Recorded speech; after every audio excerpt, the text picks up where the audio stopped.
को लेकर गंभीर केंद्र सरकार। केंद्रीय गृह मंत्री अमित शाह ने महाराष्ट्र, गुजरात और राजस्थान सीएम से बात की, हालात की जानकारी ली और कहा हर संभव मदद का भरोसा भी दिया। महाराष्ट्र से गुजरात तक ताउते ने तबाही मचाई, कहीं घरों की छत उड़ी तो कहीं पेड़ गिरे। गुजरात के तट से टकराने के बाद ताउते अब कमजोर पड़ा। तूफान ताउते की राजस्थान में एंट्री हुई। तूफान के चलते कई इलाकों में तेज बारिश भी हुई। राजधानी जयपुर में भी बारिश का दौर जारी है। देश में कोरोना का संक्रमण घट रहा, मौतों का ग्राफ अभी भी ऊंचा। पिछले 24 घंटे में 2,67,000 से भी ज्यादा केस सामने आए। 4,529 लोगों की मौत हो गई। राजस्थान के लिए राहत की खबर है। 24 घंटे में 8,398 नए पॉजिटिव केस आए। 146 कोरोना मरीजों की मौत हुई। 25,160 मरीज रिकवर होकर वापस अपने घर लौटे। देश में पिछले दिन के कोरोना आंकड़ों से सुखद संकेत। कोरोना संक्रमण दर अब महज 11.21% रह गई है। पिछले 3 दिनों में ये सबसे कम आंकड़ा है। कोरोना और ताउते के बाद अब नए खतरे की आहट। मई के अंत या जून में पाकिस्तान से टिड्डी दल आने की आशंका है। संयुक्त राष्ट्र के खाद्य एवं कृषि संगठन ने आगाह किया है। ताउते ने कई राज्यों में कहर ढाया। पीएम मोदी आज गुजरात और दीव का दौरा करेंगे। चक्रवात प्रभावित इलाकों का हवाई सर्वेक्षण करेंगे। सीएम अशोक गहलोत आज जोधपुर को सौगातें देंगे। महात्मा गांधी अस्पताल में कोविड सेंटर का वर्चुअली लोकार्पण करेंगे।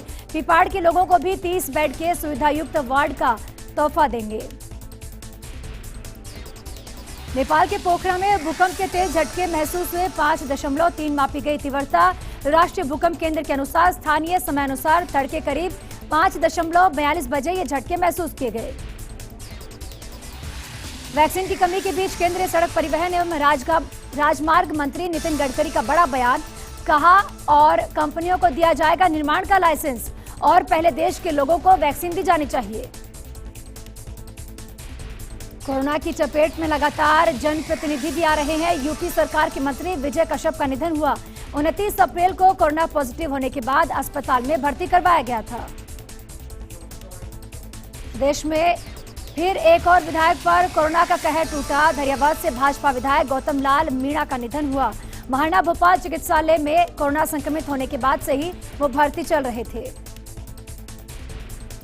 सिंगापुर ने वेरिएंट के आरोप को निराधार बताया। भारतीय उच्चायुक्त को तलब कर कड़ी आपत्ति भी जताई है। बोले भारतीय विदेश मंत्री केजरीवाल का बयान भारत का बयान नहीं है। दिल्ली में कोरोना की लहर थमी। राजधानी में ऑक्सीजन की समस्या खत्म होने के बाद अब अस्पतालों में बेड की भी कमी नहीं। बता दें कि अस्पतालों में अब करीब 50% सामान्य ऑक्सीजन के बेड खाली हैं। तूफान की वजह से बाज P305 में फंसे 34 लोगों की मौत हुई। नौसेना ने 185 लोगों को बचा लिया। समंदर में फंसे लोगों को अभी भी बचाने के लिए तलाश की जा रही है।